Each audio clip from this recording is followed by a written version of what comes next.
Comore, c'est une entreprise qui a été créée en 72 à Vannes, qui produit des produits chimiques. On est des chimistes, on fait essentiellement des peintures et des préparations de surface pour l'aéronautique.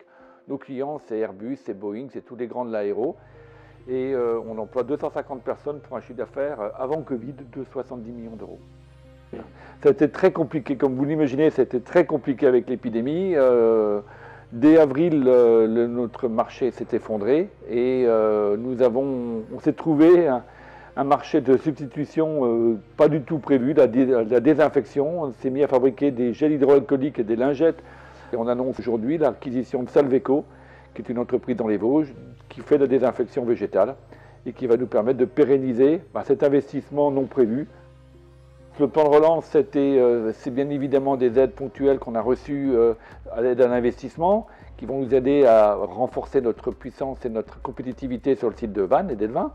Mais c'est aussi d'incroyables supports qu'on a reçus pour le PGE, le prêt garanti par l'État, les APLD, l'activité partielle longue durée pour l'aéro qui nous permet aujourd'hui de sauver plusieurs dizaines d'emplois en France.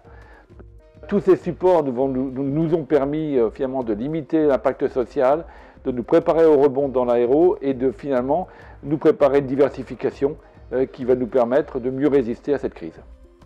Ce que je retiendrai avant toute chose de cette période incroyable, c'est le support incroyable des services de l'État, bien évidemment financier et économique comme on a vu, mais aussi lors de la crise, les douanes qui ont trouvé des solutions pour qu'on puisse devenir qu'on puisse travailler avec l'alcool, qui est très réglementé, les services de la DREAL qui nous ont aidés, nous ont accompagnés dans la montée en puissance de la production de gel hydroalcoolique.